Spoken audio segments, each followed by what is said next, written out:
Knicks family, what's popping? We on the late night, early morning flow. Let's get with it.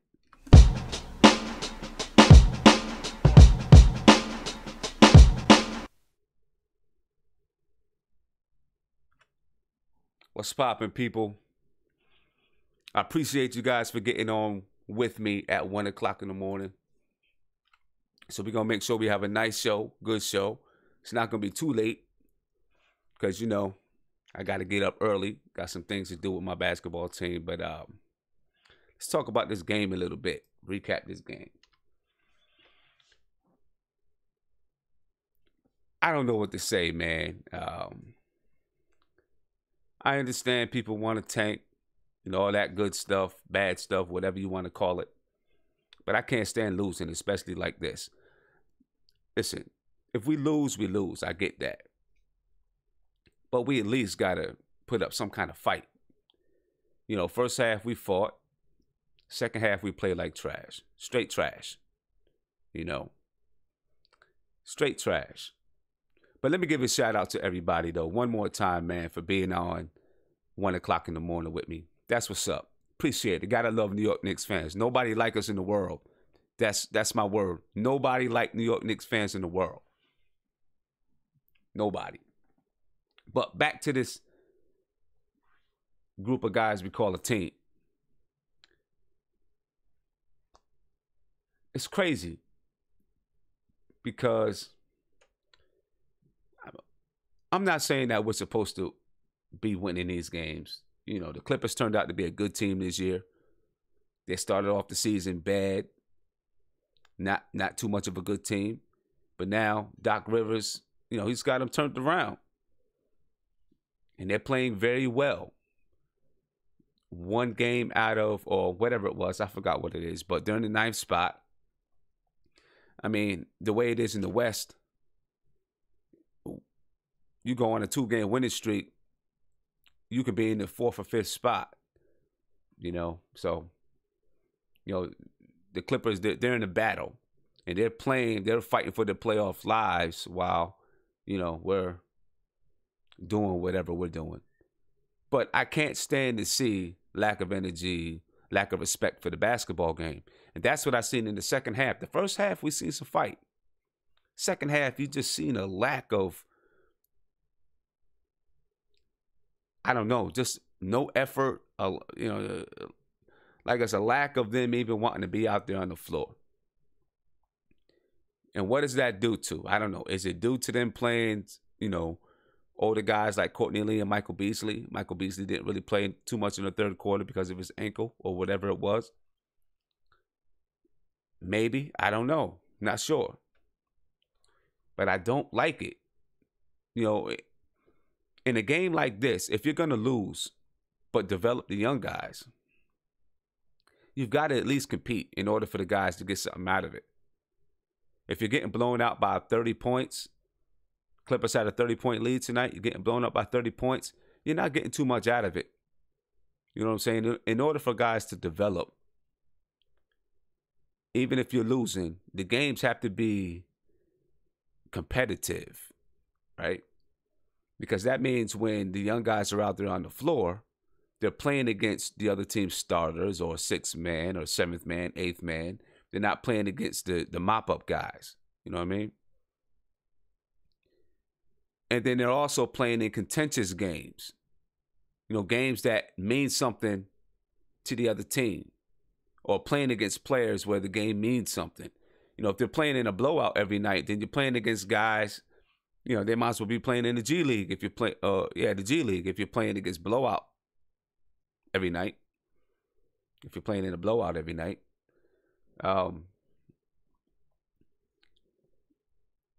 Jeff Hornacek has got to find a way to motivate these guys to play the rest of the season. To actually play and play hard. Play with some aggression. Play like they want to be out there on the floor. He's got to find a way to do it. Or else, we're actually, definitely throwing the season away. You know what I'm saying? Because that means we're not developing our young guys. games have to be competitive if we're going to develop them into players. They have to be competitive. Win or lose, the games have to be competitive. And in that second half, we weren't competitive at all. Piff Gates, exactly. You can't let Austin Rivers run amok. You can't let that happen.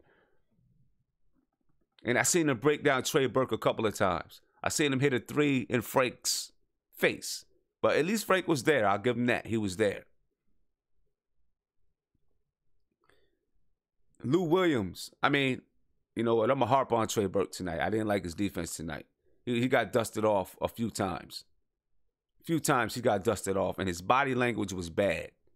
I seen him on the bench fussing and crying and complaining or whatever. You know, his body language bad to me. I didn't like it. But let's recap this and take a look. You know, we had a 3-point lead at half. That, of course, was our biggest lead. But I was satisfied. I was purely satisfied with the way that we played going into the half. We got down, but we fought back. We fought back. We got killed on the boards, 51-33. Kanter, the only person rebounding. Of course, DeAndre Jordan had 20 rebounds. He was a beast out there. You know what I'm saying? He was a beast out there. But we knew that. We expect that from DeAndre Jordan. That's what he does. You know, that's who DeAndre Jordan is.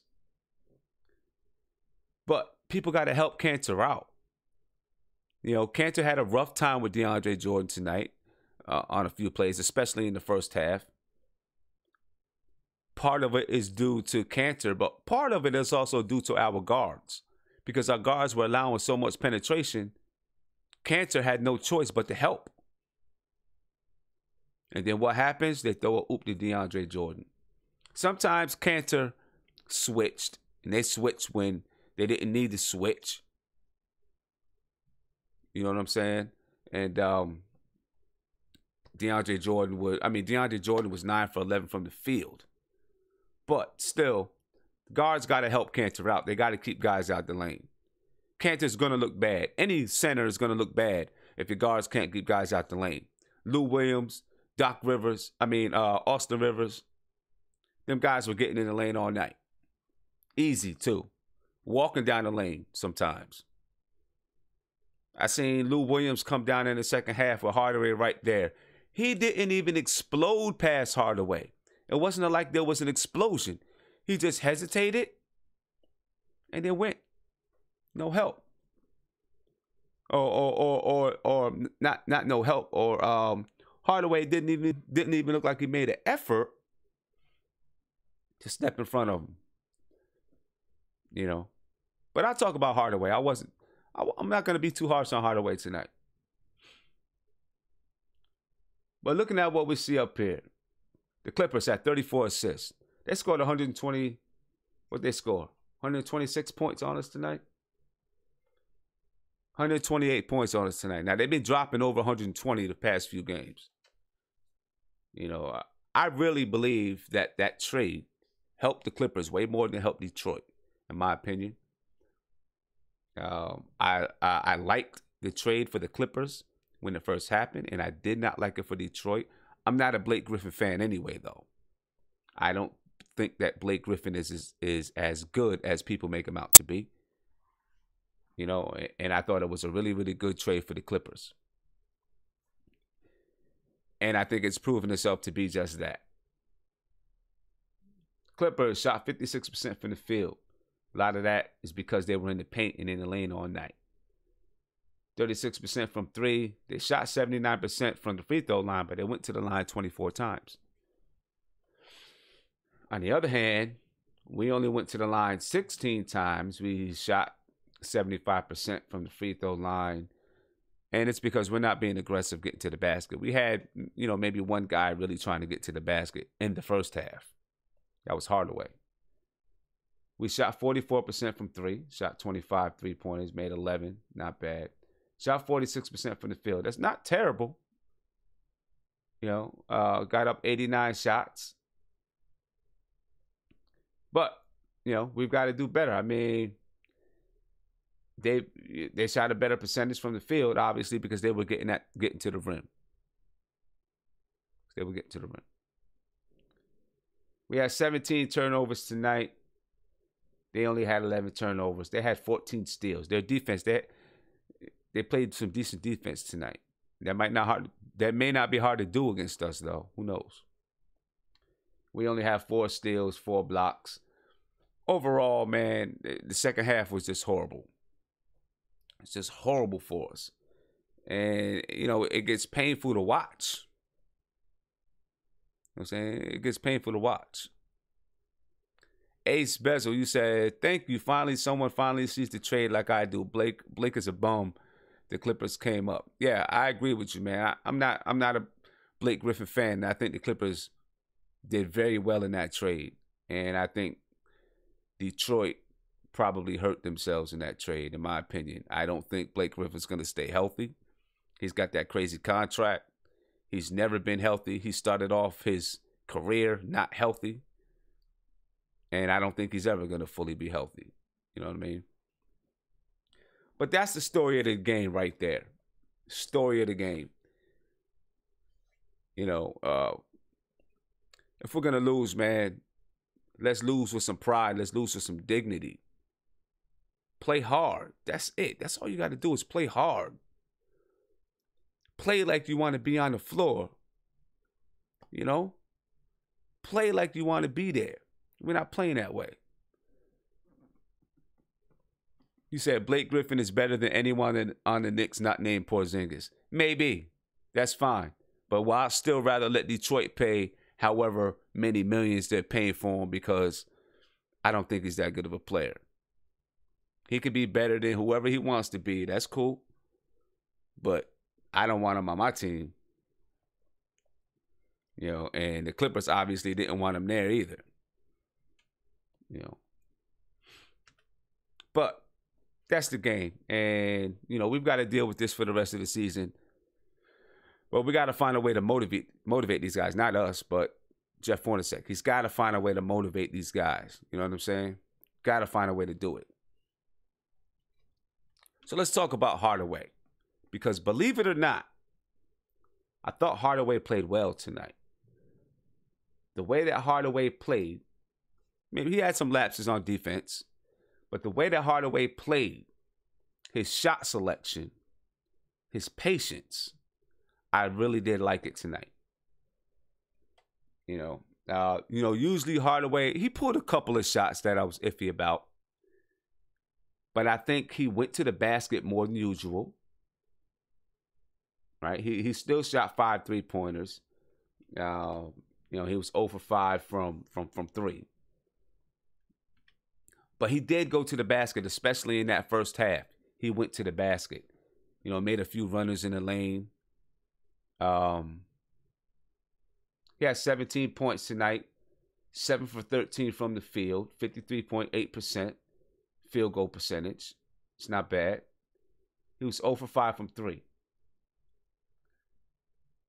But yet still, he still shot 53.8%. Why? Because he was going to the basket. And he was taking smart shots. He wasn't taking wild shots. You know what I'm saying? He wasn't taking wild shots. He had 4 assists, 3 rebounds, a couple of turnovers. That's the way I like to see him play on the offensive side of the ball. Defensively, Lou Williams took it to him. Tobias Harris, kind of threw him down to the ground. He couldn't handle them guys down low. He had some lapses defensively. Is that him, or is it because just the temperature of the team was that way? Who knows? He's got to be if he's the leader, though, he's got to be the leader and say, this is how we got to play, guys. Let's go. You know what I'm saying? But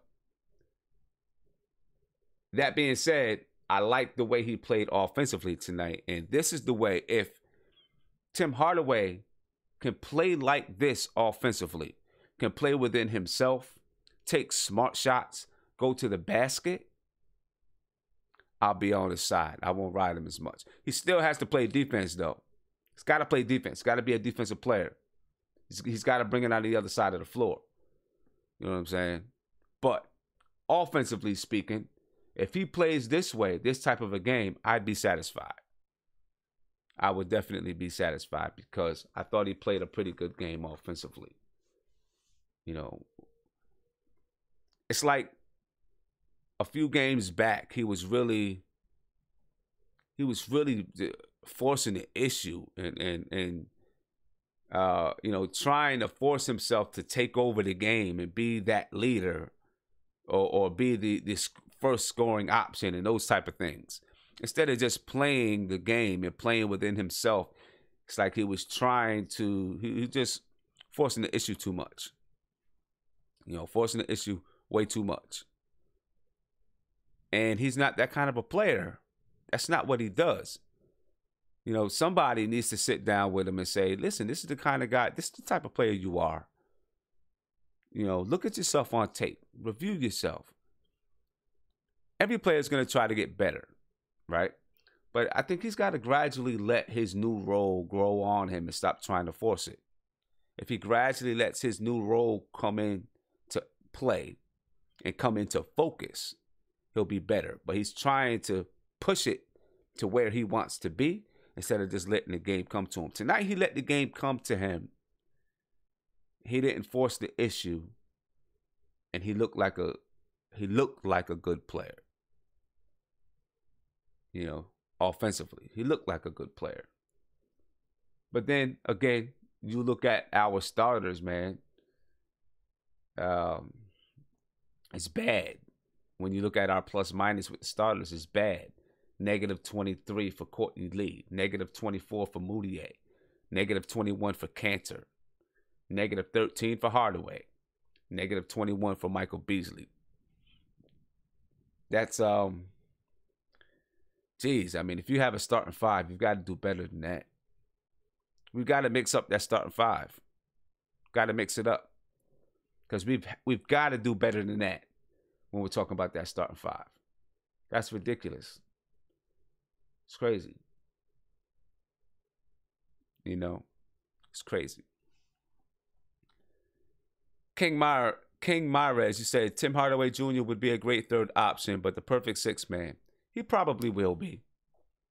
But if he can learn to play this way in more control like he did tonight, he maybe he could be more if he learns how to stay in control. I mean, to me, that's one of his biggest problems. He's a head case, and he can't stay in control. He cannot consistently. I don't think he can. I do not think that he can consistently play this game. I just don't think he has it in him. At some point, he's going to want to do more and try to force the issue. And then it hurts his game. You know what I'm saying? Because it just seems like that's his mentality and that's who he is. You know, seems like that's who he is and the type of mentality that he has coming to this. You know, it's like he's trying to force himself to be the all-star, force himself to be the man, or force himself to be that second option. You know, but, you know, let's see. Let's see if he can take this, what he did tonight, and bottle it up. You know what I'm saying? Kind of bottle it up and say, okay, I'm going to play this way. I'm going to stay within myself because he's going to get shots anyway. He's going to get it. You know what I mean? He's going to get his shots. So if he could just stay within his game, take the shots that are available to him and stop forcing up these crazy threes and doing some crazy stuff, he'll be fine. He'll be fine. And if he can learn that he's going to get his shots anyway, he'll be okay. We'll see, though. I'm just not sure if he can. I don't know if he has the mentality, you know, but we'll see if he can do it. I see someone says, I'm not sure who that is. You say Tim Hardaway is a borderline all-star. I'm not going to say a borderline all-star. I'm going to say someone who could possibly make an all-star team if he gets his game together and he gets on a good team. He's on a good team. And if he's a starting two-man on a good team, then maybe he could be an all-star. But he's got to play within himself in order to be on a good team. in my opinion. He's got to play within himself. And I just don't know if he can continue to play this way. He just strikes me as that kind of guy that he's going to do some very erratic things. I feel like he's going to be an erratic player for the remainder of his career. I hope that he's not, because we have him signed, for the next 3 years. He's playing with us for sure. Well, I'm not going to say for sure. He could be traded, but he's playing with us. And we've got to deal with him. We've got to deal with him. And I don't know if he, as a second option, takes you there as a second option. Because I think he's always going to be an erratic type of player. Jay, you say you're a Tim supporter. That's cool. I get it. And you know what? I believe that Tim Hardaway has the physical tools. I just don't know if he has this. I think that's his biggest issue. I don't know if he has that upstairs. Ace, you say don't write him off. Don't write him off. It's Hornacek's coaching. It could be. We'll see. And maybe if he gets a coach that's a little tough, a little more tough on him, and can keep him under wraps, then maybe we'll see him change a little bit. And I know people that say that's what it was like in Atlanta. He had a coach that was really really disciplined him, but also in Atlanta, Tim Hardaway wasn't asked to have the same amount of responsibility that he's having here right now. Different responsibilities. So we'll see how he grows into it.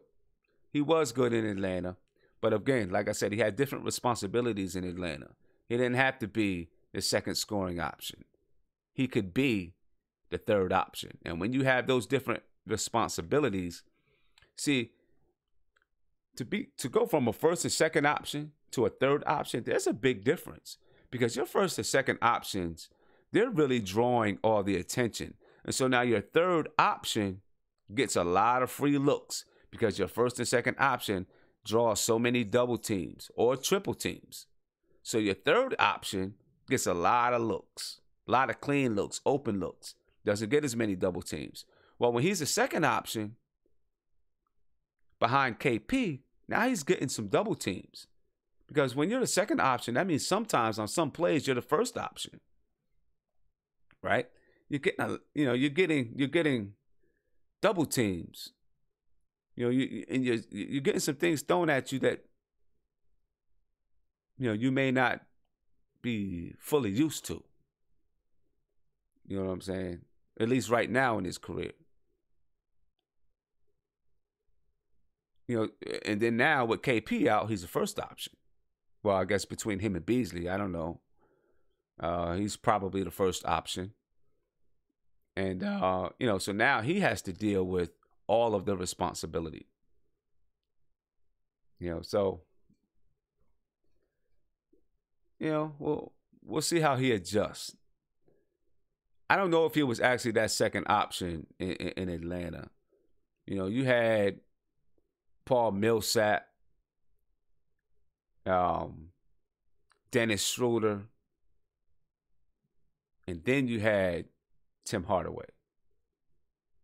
You know what I'm saying? I think he was more like the third option in Atlanta with that crew. But we'll see how he develops and see what he does. I see a lot of people in here. Let's talk about Williams. Let's talk about Williams for a minute. I see a lot of people talking about Williams before we move on to Kanter, because I want to ask you guys a question about Kanter. No, Trey is not a first option. Not at all. In my opinion, he's not. But Troy Williams, people are asking, is he a keeper? I think he's definitely a keeper. Especially right now, we got him on a nice, he's on a 10-day contract. I think that he probably will get, he'll probably get signed for the remainder of the year. I think the Knicks can give him one more 10-day contract And then after that 10-day contract, they can sign him for the year. Or they can only give him 2 10-day contracts before they have to sign him for the year or let him go or something like that. I think that they'll probably sign him for the year. For the remainder of the year. I think that'd be the smart thing to do. We haven't had an athlete like that in a while. I mean, who's the last athlete? The last athlete that we've had, like Troy Williams. When I think about it, I mean, it's been a while since we had that kind of an athlete, that can, really, really, fire the team up, with a big dunk, big putback, those type of things. I like what he's bringing. He's a funny looking dude, I'll tell you that. But I like what he brings to the table. He plays defense. You see, he hit a couple of threes tonight, right? He hit 3 threes tonight. So that's always nice. You need a long guy like that can hit a couple of threes. Let's see what he did tonight. Troy Williams had 11 points. He was 4 for 5 from the field, 3 for 3 from 3-point range. 1 rebound, 2 assists, and he does play some defense. So yeah, definitely. He's the kind of guy you want to have. I just wish we would have had him earlier. Yeah, he's got an old man face. Yeah, got an old man face. You guys say Nate Robinson was probably the last guy that had that kind of athleticism. Might be. Clever for sure. You say Troy's fool's gold. Why so? Why do you say Troy's fool's gold?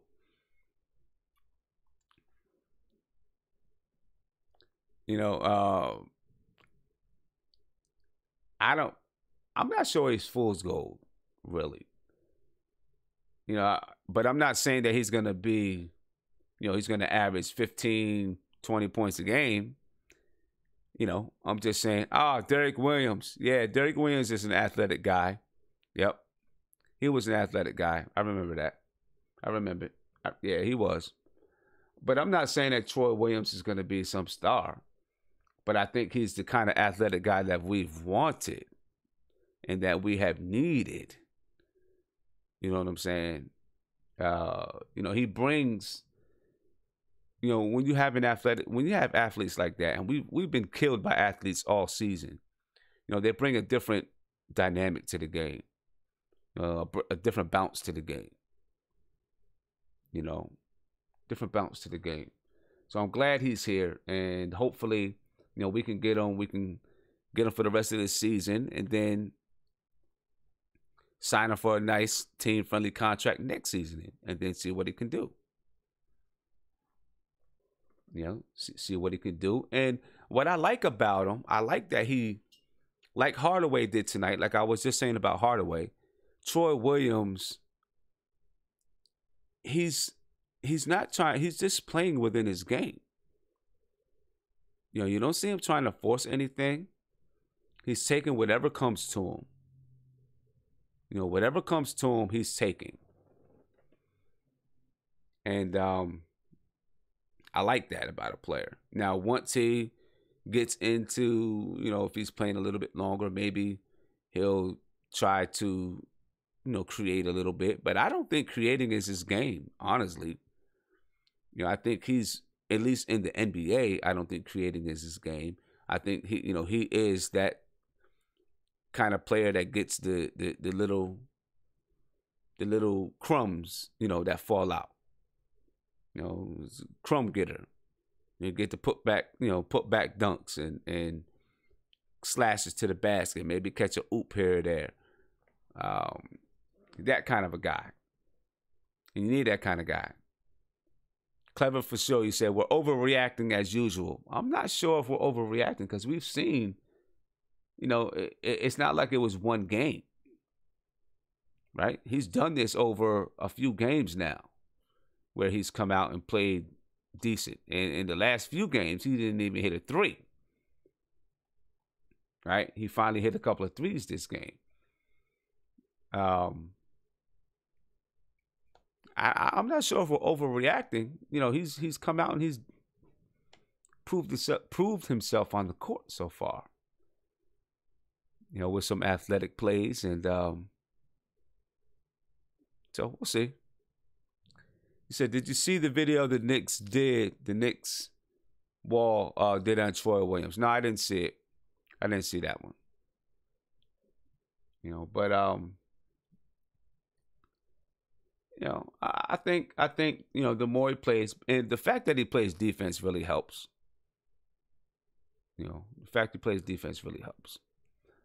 Emos, you said, would I bring back O'Quinn? I would, if O'Quinn wants to come back and it's on a good contract.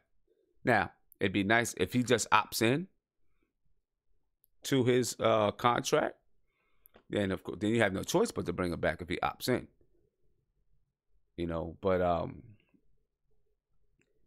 it's got to be a good contract, a contract that doesn't hurt us for the future. You know, got to be a contract that doesn't hurt us for the future. I seen someone said, Jay, you say you heard O'Quinn might be done. Well, it is true. He has an opt-out clause, and he'll probably opt out. It's looking like he might opt out. And they want Greg Monroe. I'm not crazy about Greg Monroe. I wouldn't want Greg Monroe. He doesn't play defense, and you know, we got a guy that can really demand that post down there in Kanter. You know, there's a reason why Greg Monroe went from being all-star caliber to being waived. You know, it's because he doesn't play defense.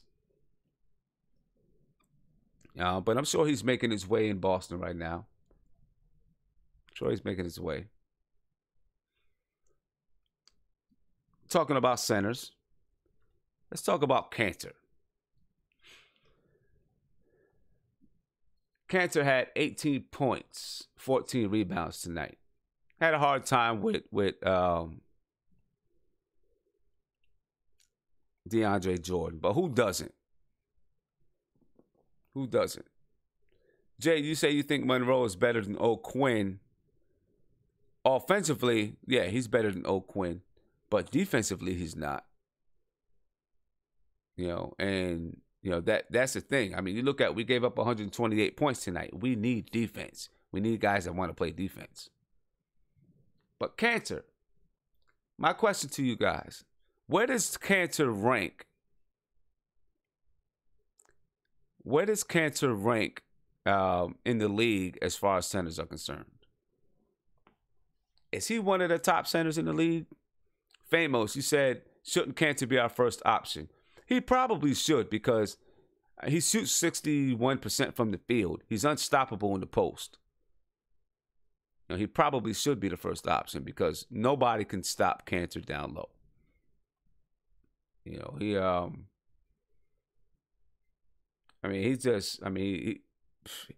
he's got a nice touch down there. If Kanter can expand his game a little bit to be a little bit more, perimeter oriented, and I don't mean taking guys off the dribble. I just mean, you know, getting a consistent mid-range jump shot and maybe even taking it out to three. Now, I did see somebody was on the chat one day who said Kanter can hit the three. And maybe he does hit it in practice. I don't know. But he probably needs to, if he wants to stay relevant in the league, because he's not DeAndre Jordan, he's not that athletic, he probably needs to expand that game out to the three-point line at some point in his career. And we've seen some guys who played like Kanter expand their game and take it out to the three-point line. And so he probably could do it. So we're saying top 15, top 10, probably around 10, top 15, top 7 to 10.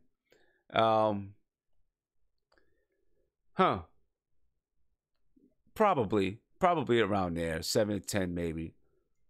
You know, he's one of the top 5 rebounders in the league. Top 5 in shooting percentage. So obviously, he doesn't score or average the same amount of points as some of these other centers in the league. You know, but you know, when you look at field goal percentage, he's 4th. Field goal percentage, he is 4th behind Steven Adams, 60% from the field. averages 14.2 points per game. He's averaging 10 point whatever rebounds per game.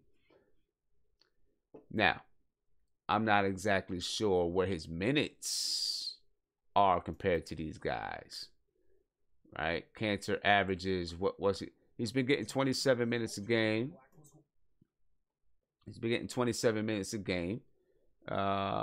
He averages what? What's he average? He's averaging 25.8 minutes per game.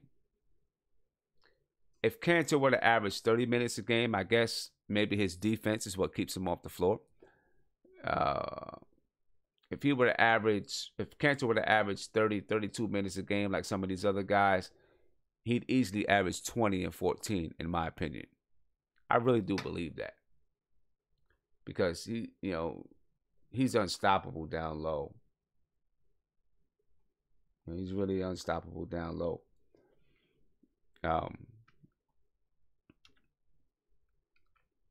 But in order for him to average those, 30 minutes a game, he's got to pick up that defense. Right? He's got to pick up the defense. When you look at someone like DeAndre Jordan, even, DeAndre Jordan is averaging, for the season, he's averaging 31.9 minutes per game. Right? Yeah, DeAndre Jordan is averaging, that's 6 more minutes per game than Kanter. He's averaging less points, more rebounds. He's averaging 14.9 rebounds, but he's only averaging 11.6 points. Kanter's making a case for himself this year. He's making a case for himself. He'll probably be with us next year because he has an opt-out clause, and I don't think he's going to opt out. But it's going to be a big question as to what to do with him next year. We probably need a center that can play some defense, right? A center that can play some defense. But he's a guy that if you can keep him around on a good contract, I think you keep him around because he can get buckets down low. Now I see a lot of people saying, he'll score 15 or give up 30. He scores 10 and gives up 20. But some of that is due to our guards. Guys, it's not like there's a lot of centers that's just taking them and just scoring on them crazy in the post. He has a big body. Of course, some guys score on him, but he scores on guys too. A lot of times when his man is scoring, they're scoring off of a screen and roll because he switches or the guards switch, or they're scoring because the guard penetrates, he helps out, and then the guard dips it to his man. And that's where a lot of his guys are scoring on him. That's he needs some help there. If he's going to be a defender, guards got to help him out by stopping their man. Defensively, our defensive scheme has to stop relying on switching all the time, so he's not caught on KD. Look, he had to go one-on-one against KD a few times against Golden State, and to be honest with you, he did well on KD. He did pretty well on KD. He didn't get burnt. He stayed in front of him. I've seen him on a couple of guards. I've seen him get burnt, but I've also seen him on some guards and not get burnt. You said rim protection is a big part of playing the 5. You're right. It is a big part of playing the 5. But if you're constantly switching off and you're on the perimeter and your man is rolling to the basket, you can't protect the rim because your scheme is to switch. So if he's at the top, if his man is setting a screen at the top of the key and he switches off onto the guard and then the guard lobs it up to his man who's rolling down the lane, well, somebody on the backside has to come over to protect the rim. Right? if that's the scheme that they have. So how much of it is scheme as well? Because no matter how much people have talked about it and we've got burnt all year, we continue to switch. Is it the players or is it the scheme?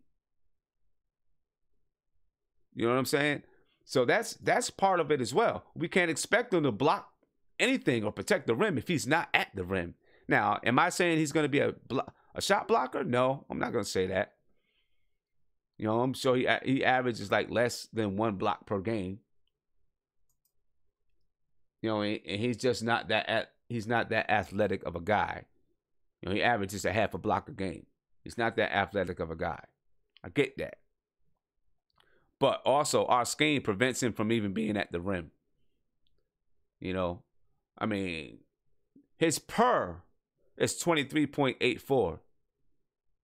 Right? That's his PER per game. You know, DeAndre Jordan's is 19 point whatever it was. I was just looking at it. Who's the top center in the league right now?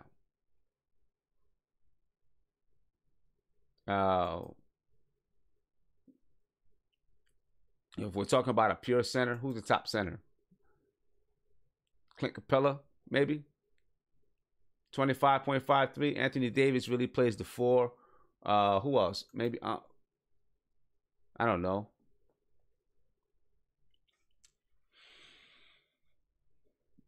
But I mean, Hassan Whiteside maybe. You know, his PER is on par with these guys. If he could block a couple of shots,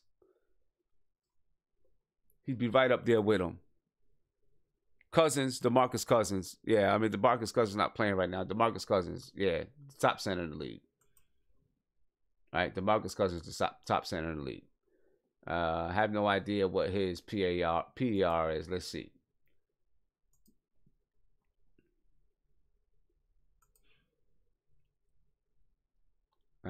But, I mean, you know, Enes Kanter has, I think he's made a case for himself. Let's put it like this. You look at, you know, Cousins. Of course, Cousins averages 25.2 points per game. He gets a lot more touches. You know, he shoots 47% from the field. He shoots more 3-point shots than Enes Kanter, obviously. His PER is 22.82. You know, he averages 36 minutes per game. Was averaging 36 minutes per game. If Enes Kanter averaged 36 minutes per game, I think Enes Kanter would average between 20 and 25 points a game if he averaged 36, 37 minutes and probably 15, 16 rebounds. You know, that's what I believe. And he shoots like 80% from the free throw line. You know. And he's 25 years old. I just want to give him his due. I want to give him his due. You know, want to give him his due. Maybe he needs to improve a little bit defensively, but like I seen somebody say earlier, it's not for a lack of effort. It's not for a lack of trying. You know, not for a lack of trying. He, you know, that's really the biggest hole in his game. That's really the biggest hole in his game, in my opinion. My opinion, the biggest hole in this game is that he's not as athletic as some of these guys, and he doesn't play the same. You know, he doesn't play the best defense. I'm not gonna say it's horrible, though. He's just got to learn. I think he has to learn some of these rotations. I think he has to learn how to guard the pick and roll better. If we can get someone to teach him how to guard that pick and roll, you know, you could have something with Kanter. You know, so, you know, we got another year to see how he develops. Another year to see how he develops. You know, he's going to get $18 million next year. Let's see if he can earn it. I mean, I think he's earning that $17 million this year. He's averaging a double-double. He's had 30 double-doubles this year. You know, big shout out to Kanter. We probably do need a defensive guy, maybe one that comes off the bench, but big shout out to Kanter, though. Now, let's talk about Doc Rivers. Because I see a lot of people saying, no, no Doc Rivers, no Doc Rivers. Of course, I'm sure you've all read that it's not out of the question that the Knicks would pursue Doc Rivers and that Doc Rivers would agree to come to the Knicks. It's not out of the question. I'm going to say it's probably a long shot because I don't think that he wants to leave his son. I think he wants to stay there with Austin, probably. But it's probably not out of the question. I want to know why people say no. And I know what I'm going to hear from people, that he's an overrated coach, right? People are going to say that he's been handed teams. But I don't know. I think he's a good coach. I honestly think he's a good coach. People say, look, he's been done since 2008, if you think about it. I disagree. I really do disagree. I think that Doc Rivers is a good coach. You look at the upheaval that the Clippers had this year. They lost Chris Paul. They traded Blake Griffin. And still,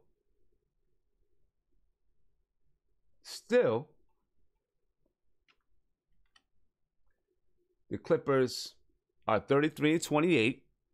They're 7-3 in the last 10.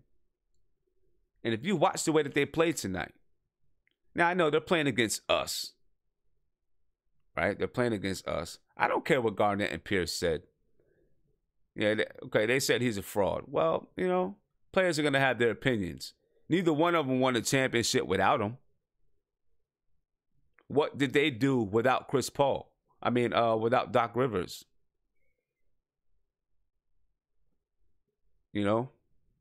Garnett played on a struggling team before Doc Rivers. Pierce played with the Celtics. They were up and down, not really that good. Doc Rivers came, they got better. And you got Garnett and Ray Allen, and they won.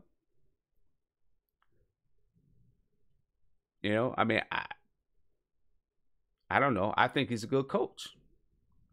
The Clippers are 33-28 this year. They lost Chris Paul. They lost their two best players. And they're 33-28. Half game out of the 8th spot in the West. 2.5 games out of the 4th spot in the West. To me, that's good coaching. I'm sorry. What did Doc do for the Clippers? I just told you. I'm showing you right now. Right? Everyone wants to talk about coaching when you have all these great players. I like to talk about coaching when you don't have great players. That's when you know if you're a good coach. You know what I'm saying? Because if you look at the players that they had, people say, well, they had Blake Griffin. Well, Blake Griffin is in Detroit now. What are they doing? The Clippers, maybe he bumped heads with Chris Paul a little bit. Maybe so. That happens with point guards and coaches a lot. In the NBA, if you have a demanding coach, it happens. But I think that the Clippers, they were just overmatched with who they had in the West. For real.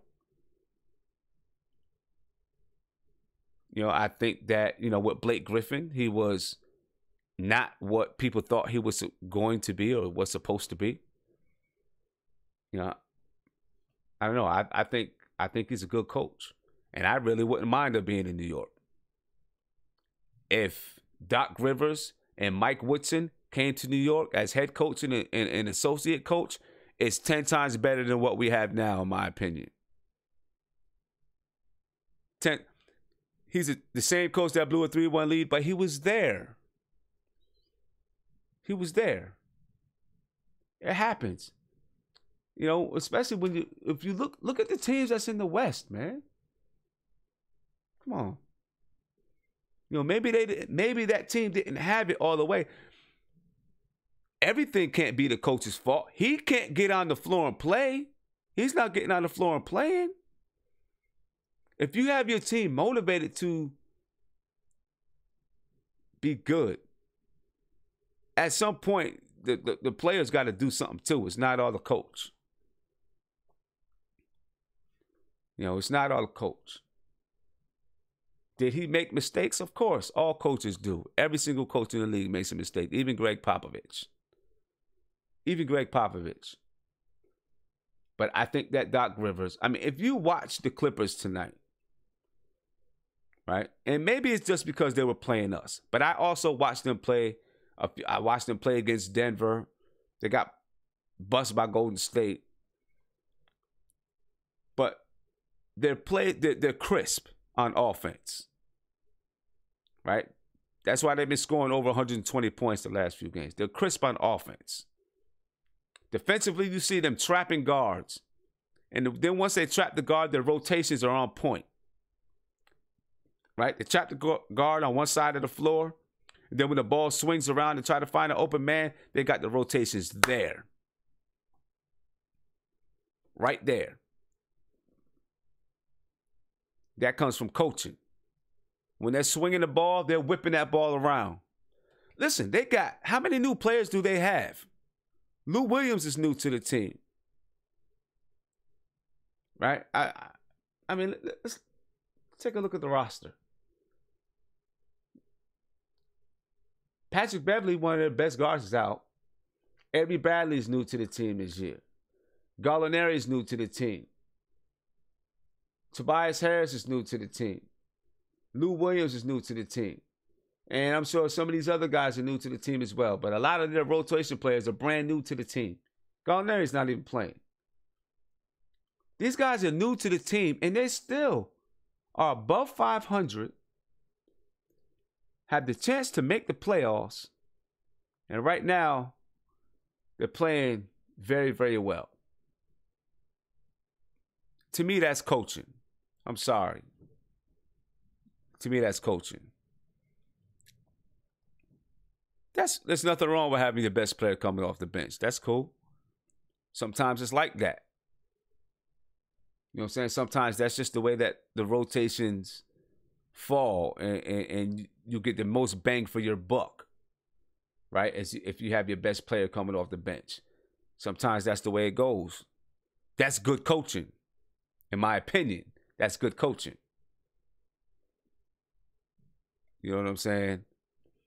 If he finds it in him to say, my leading scorer is going to come off the bench because that's the way that we play the best. That's the way that my team fits together the best. And he can convince that player to do it without a problem. That's coaching to me. He can convince that player, a player that's having a career year. He's been in the league for 13 years. He's finally averaging over 20 points a game for the first time in his career. And Doc Rivers has convinced him that the best role for him is to come off the bench because that's the way it best helps the team. That's coaching to me. You know what I mean? I'm sorry, that's coaching. You say you're not buying because you've seen him fail too much. When's the last time that Doc Rivers had a season below 500? Or how many in the last 10 years has he been below 500? You know, Ace, I understand he always came off the bench, but he hasn't always been the best player on the team either. You know what I'm saying? And it changes when you become the best player on your team. You become the best player on your team, you're like, wait a minute. You know, you might feel like, hey, I need to be the guy out there. You know what I mean? I don't know, man. I think that Doc Rivers has done a good job with this Clippers group right here. I wouldn't be surprised if he's a very high candidate for Coach of the Year. Right? Even in Orlando, Gracie, that team played hard and played well. They may not have went far. You may not always have the talent to go far. But there were a team that played hard, played well. Right? Which is the reason why he went to Boston. Gracie, you say you like Doc, but don't bring his son. Yeah, I'm not crazy about Austin Rivers. I ain't crazy about Austin Rivers. That's why I was so mad that he was busting Trey Burke up like he was tonight.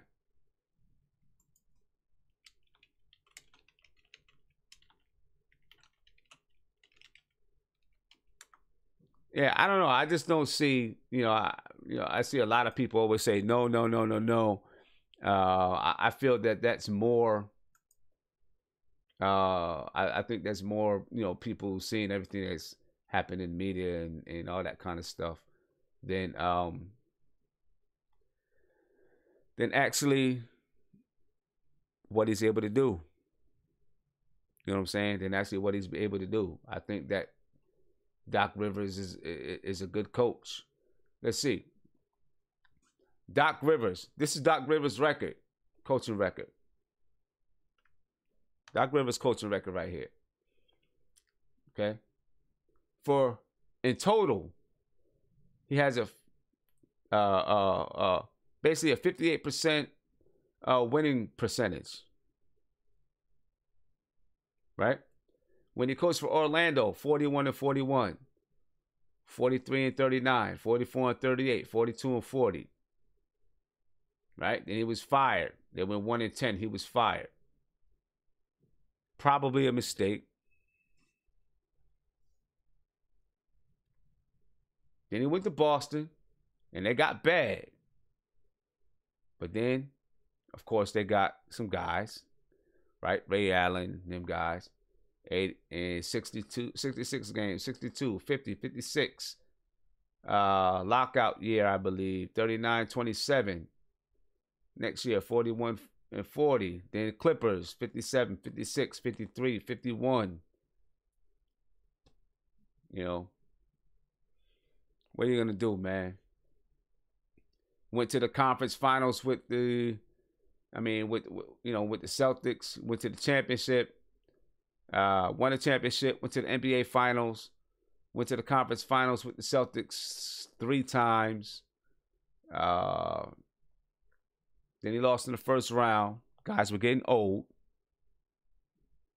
Right? Playoffs is right there. Playoffs is right there. It's telling you exactly what he's done in the playoffs. Right? And then with the Clippers, he went to the conference finals twice. Oh, conference semifinals. I'm sorry. He went to the conference semifinals. Then he lost in the first round. But that happens. That's okay. You know what I'm saying? Name one coach that we've had, that the Knicks have had, that's done close to that. Who? Who have we had that's done close to that? In my opinion, if you can get Doc Rivers, you get him. I think he's a good coach. I think he's a coach that will demand the respect of the players. I think he'd be really good for Tim Hardaway. You know what I'm saying? I'm not deceived by anybody. All I'm saying is I see his record and I see someone who's been in the league for years. I think he's a good coach, a smart coach. I think he's a coach that will be able to discipline the players. I think he can teach the players. And I think the proof is in the pudding this year. He lost two of his best players. Lost 2 of his best players. And he still has the team 33-28. They may not win 50 games this year, but they'll win, somewhere in the 40s. And let's take a look. Everyone's talking about, how he lost in the semifinals and everything. Ask yourself how many times Blake Griffin got hurt during that time. Every single year, something would happen to Blake Griffin. Something would happen to Blake Griffin. You know what I'm saying? I don't know. You say it's not like he's coaching Phoenix. Maybe not. Maybe not. You know what I'm saying? But it's not like he's coaching the Rockets either. You know, he's coaching a team that's had a lot of upheaval from last year. A lot of upheaval. Yeah, 58% is really good. Someone said 58% ain't nothing. Yeah, right.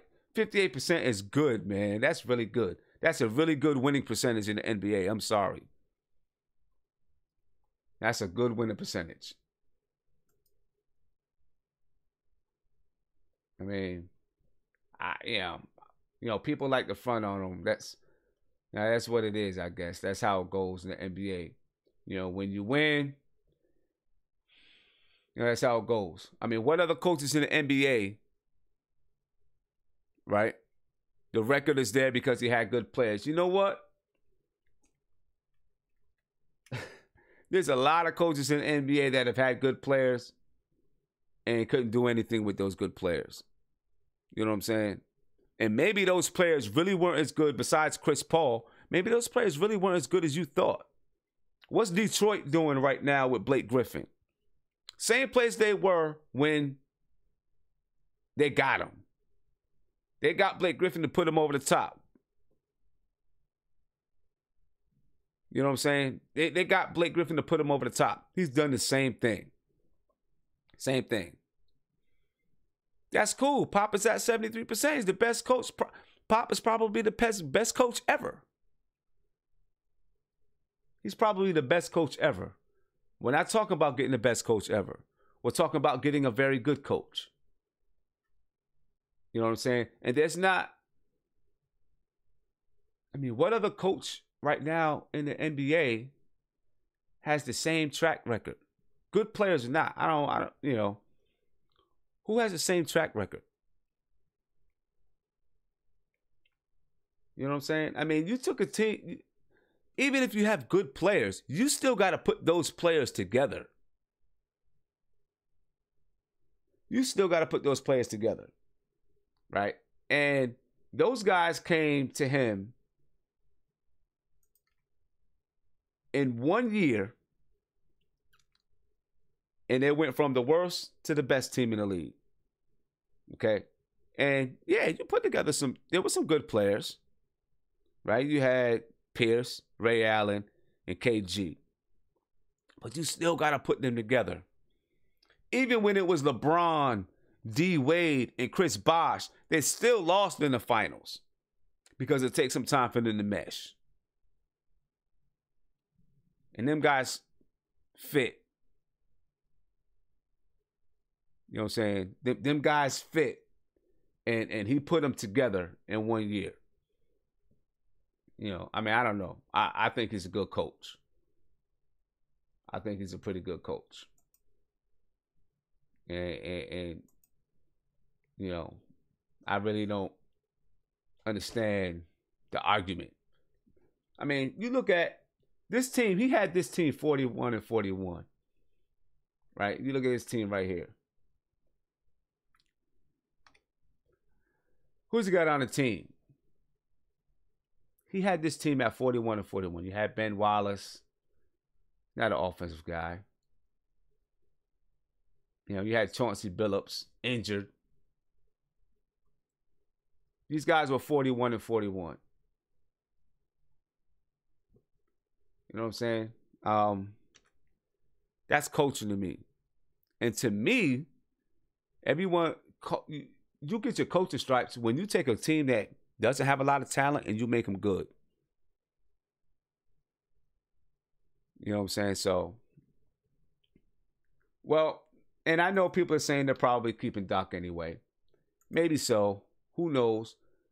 Doc Rivers' contract is up not this year, but next year, the same time that Jeff Hornacek's contract is up. So keep that in mind.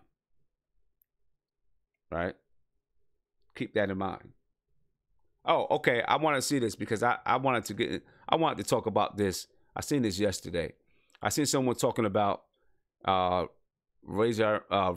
and Doc Rivers, and they said, how did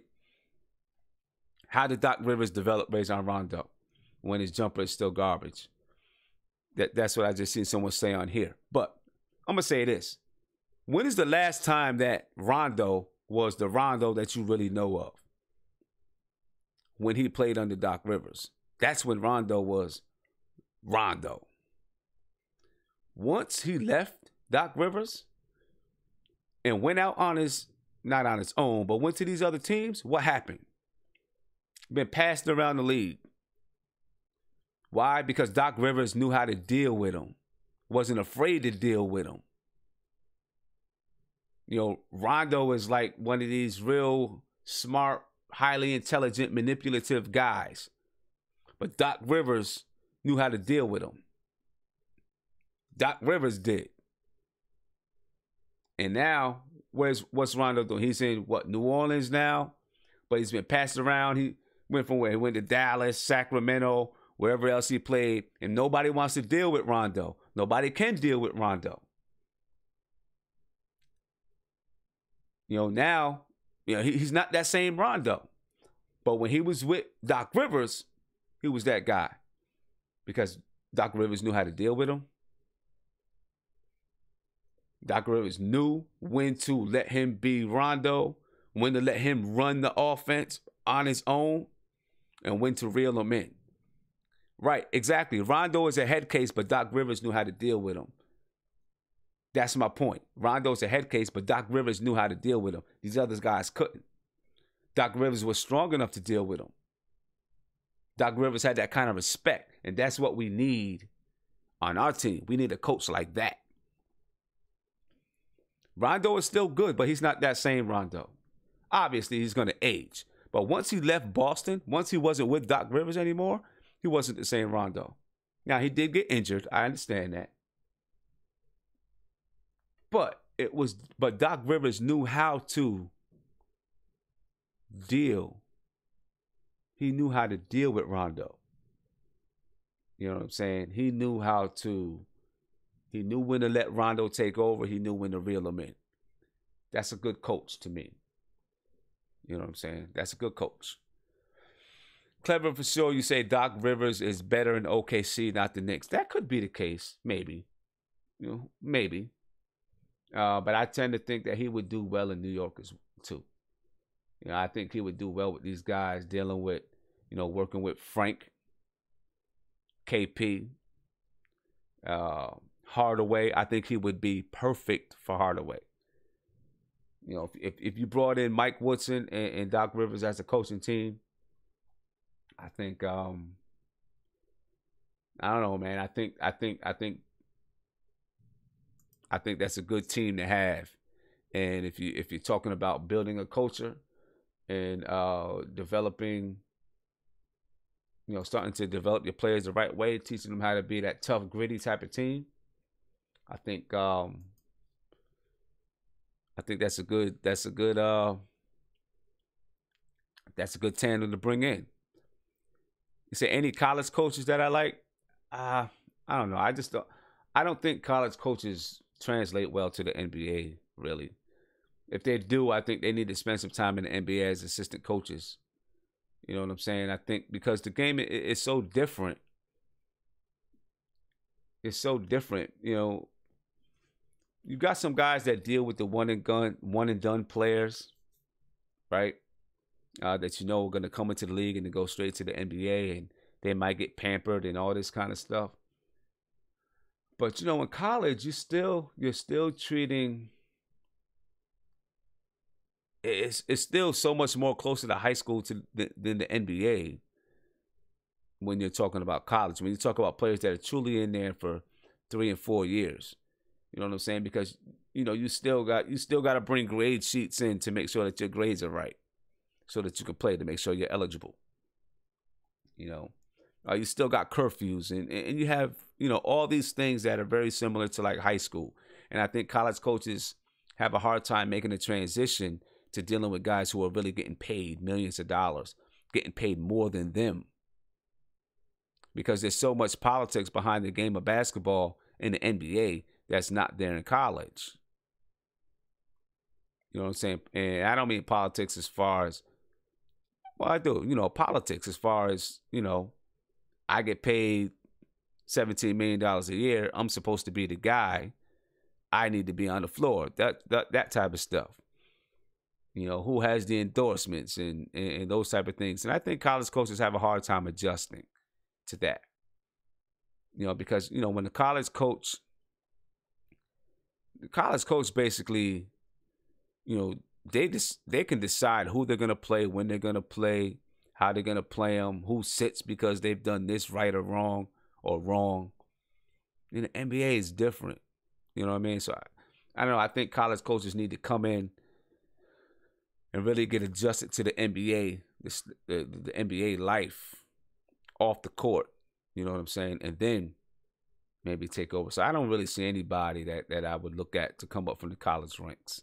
I want guys that's used to the NBA, dealing with the NBA egos and everything else that comes along with playing in professional sports. Because I think it's so much different than college, And speaking of college, I don't know where the article is, and I'm not going to look for it, but, well, maybe I will.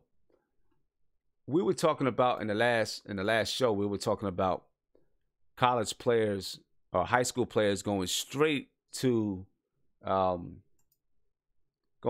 G League. And I seen another article about high school players going to Australia. And the NBL, which is in Australia, they are actually marketing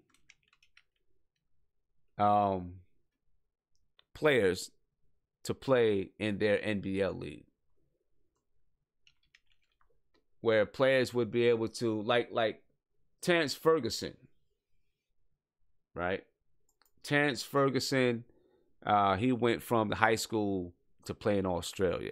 So now what this league has done in Australia is they have set up a whole program to recruit high school players that are not eligible for the draft because they've got to be one and done. They got to do the one and done thing to recruit high school players to go play in Australia for a year.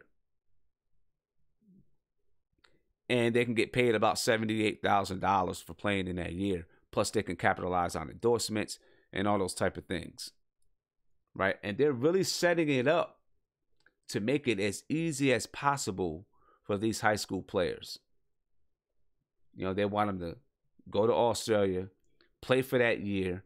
They'll give them, in their contract, they'll give them an out so that they could sign with an NBA team. They structured the amount that it would cost NBA teams to buy out the contract. They structured it so that it matches up with a clause that'll be in the NBA starting, I think, next year. That the team can pay $725,000 to buy out a contract from overseas, and it won't count against their cap. So they structured these contracts in this Australian league to coincide with that clause or whatever it's going to be with NBA teams, to coincide with that clause. I wouldn't be surprised if we start to see some NBA players, some high school players, go to this league. You can find this article, and maybe some of you guys have seen it already. This article is it's on ESPN. It's how Australian basketball is targeting one and dones.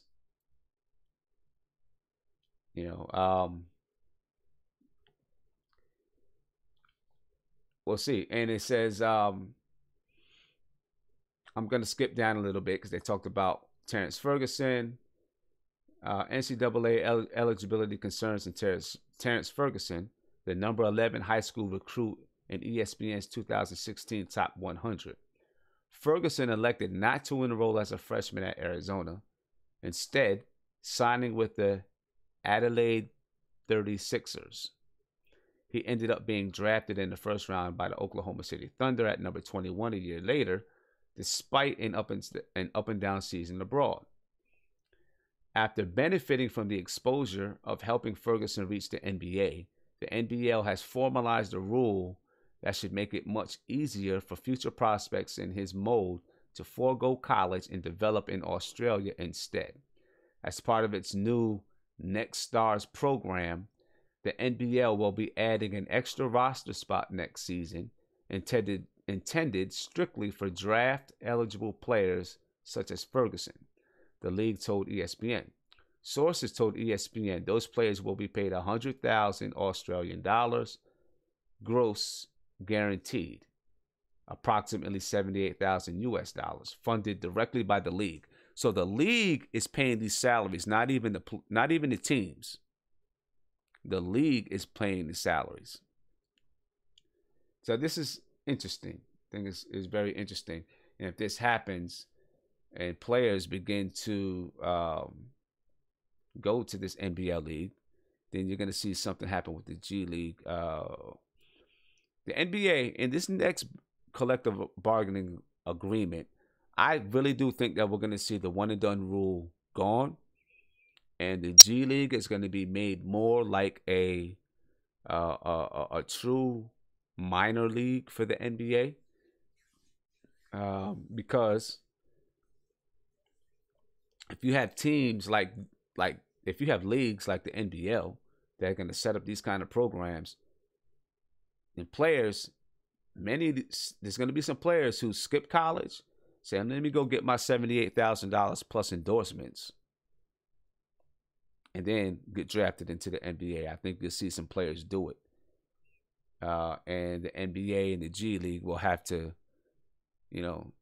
stay current. So that's interesting. I just want, talking about college, I just wanted to bring that up because I think it's really interesting, how these things are happening and moving around these high school players. It's just something to keep watching for. You know what I mean? Something to keep watching for. But back to coaching in the Knicks. Back to coaching in the Knicks. And I see a lot of people talking about Mark Jackson. And I seen someone earlier ask me about Mark Jackson and Mike Woodson. Do I think they'd make a good pair or team? Probably so. I honestly wouldn't mind seeing Mike Woodson come back on his own, really. You know what I mean? I really like Mike Woodson. I wouldn't mind seeing him come back. Do I think it happens? Probably not, but I wouldn't mind it.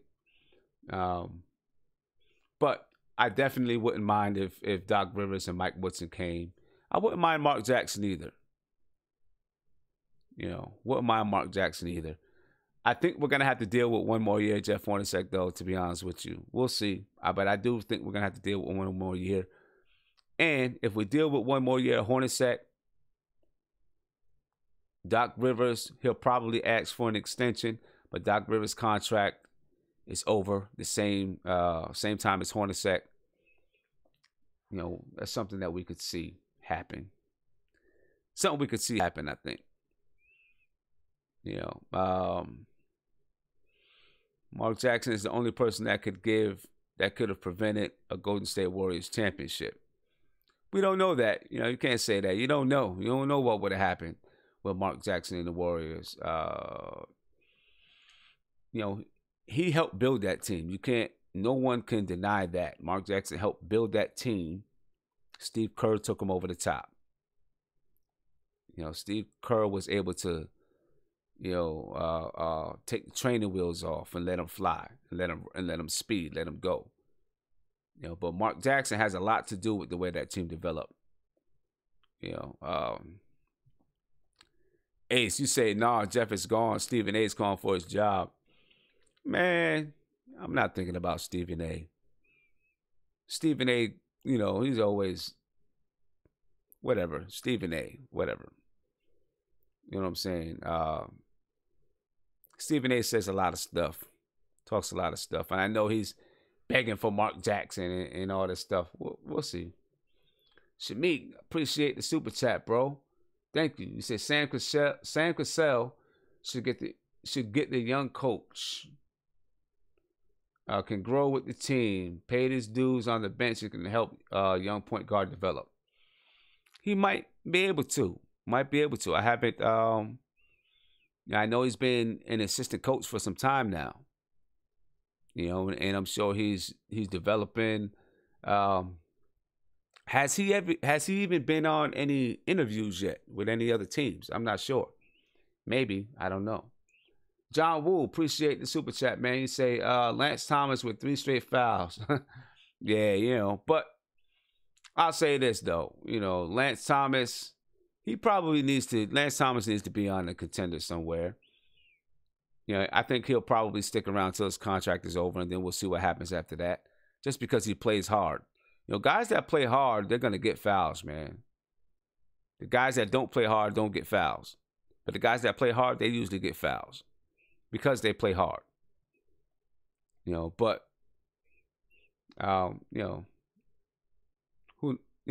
it's the Knicks. Whatever's gonna happen to us this year, I don't know. It's crazy. I mean, we know what's gonna happen, but we can only hope that something good happens to us so that we see a better tomorrow, man. You said 3 straight fouls is not excusable if you're a professional.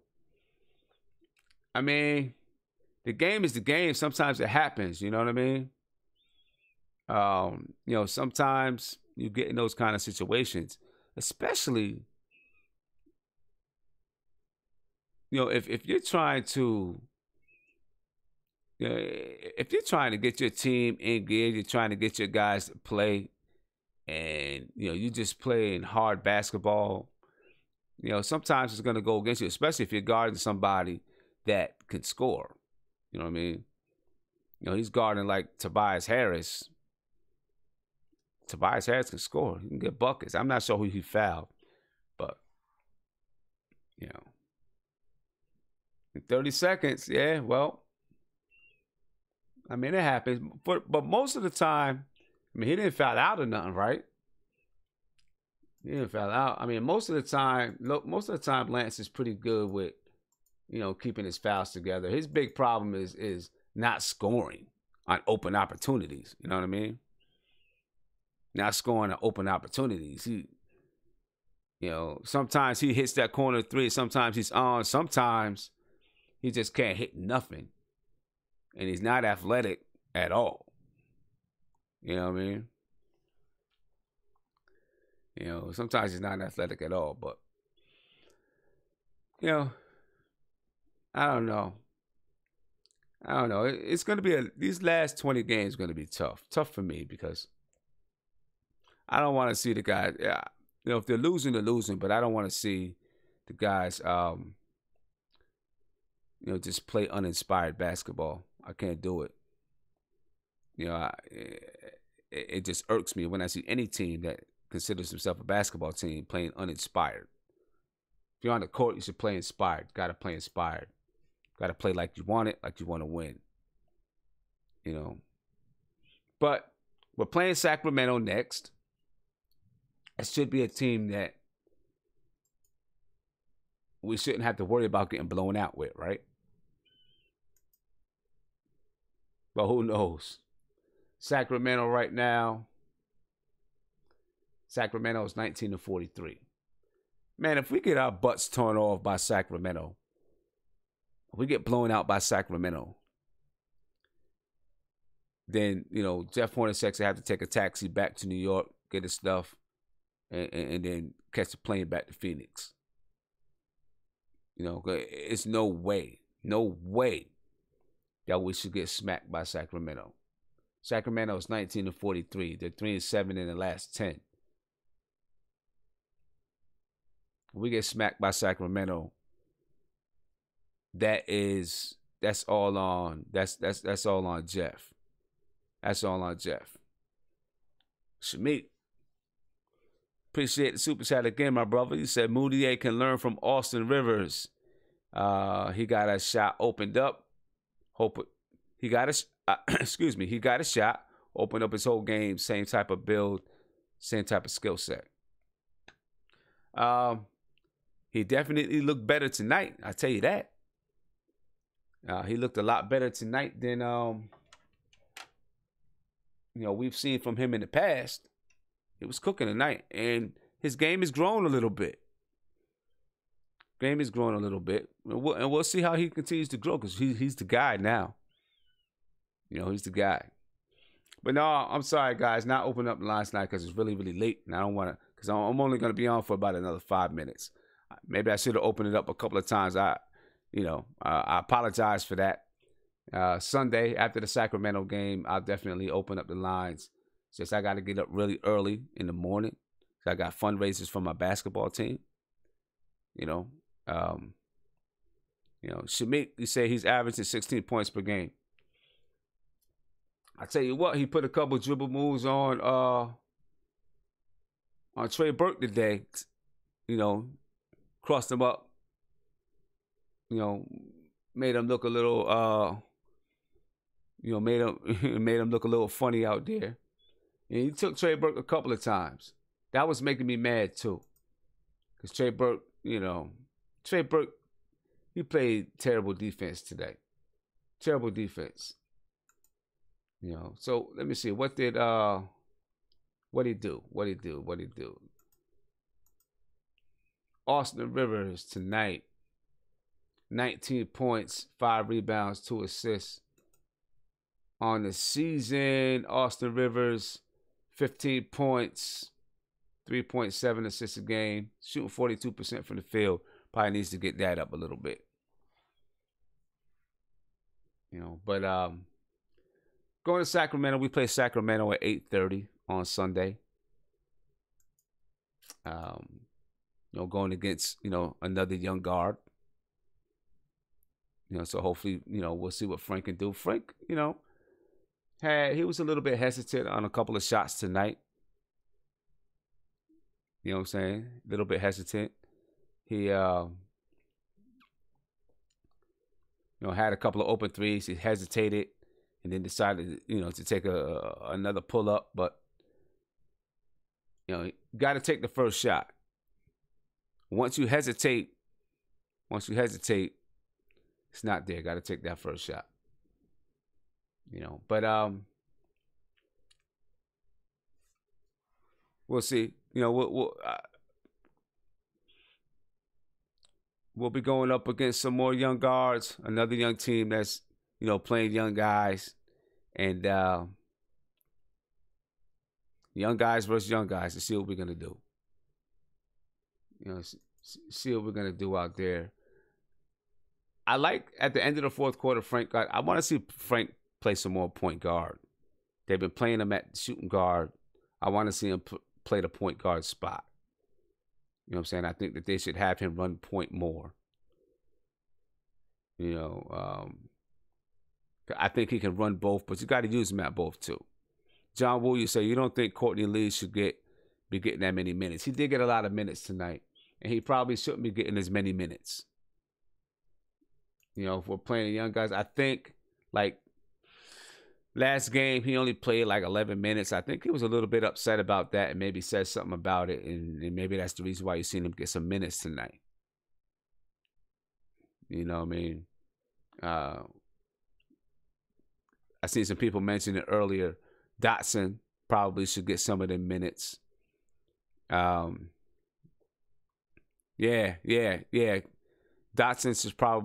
and Dotson should probably get some of those minutes. Dotson was a little bit aggressive tonight. More aggressive than I've seen him, and I like that. He was more aggressive than I've seen him. Dotson usually is a little bit timid, but he's a little bit more aggressive. So I'm glad, hopefully we see Dotson like that a little bit more. But he's got to get on the floor. Lee's minutes should go down.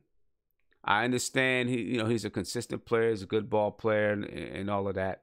But it's time for the young guys to rock. Let his minutes go down. Just like Jared Jack's not playing any minutes. I'm not saying Lee doesn't deserve any minutes, but let the young guys get out there and run up the floor. Yeah, Frank only played 19 minutes tonight. Now he did have some foul trouble in the first half. Got picked up 3 fouls, so he went out a little bit earlier than usual. Second half, he took him out a little bit earlier too. And then he brought him in later. in the fourth quarter when they was down by 30 to run point. Frank needs to be out there playing. But, guys, it's 2:40 in the morning. I got to be up early.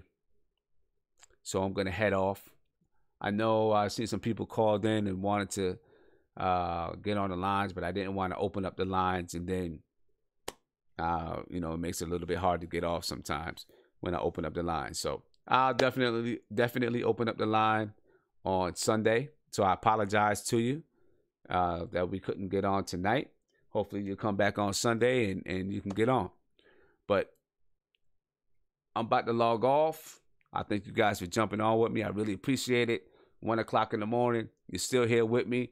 That's Knicks fans for life. We the realest out there. We are for sure. I don't know any other team that has fans like us that'll get on 1 o'clock in the morning just to talk Knicks. No other teams out there, for sure. You know what I'm saying? But,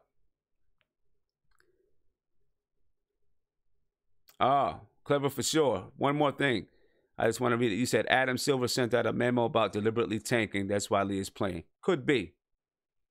Yeah, that could be why. Yep. For sure. But I'm going to head out. Shamik, John Woo, I really appreciate the super chats. Really appreciate it. Hopefully you guys will be on Sunday. The Knicks play Sunday at 8:30 in Sacramento. I'll be on about half an hour or so after the game. And I'll check y'all in. You guys be easy. Have a good weekend. All right. Thank you all for joining the chat. If you enjoyed the chat, enjoyed the live stream, subscribe below. Ring the bell. You get a notification anytime that I go live. Check out these videos over here so you can stay updated on the New York Knicks. And peace. Have a good weekend.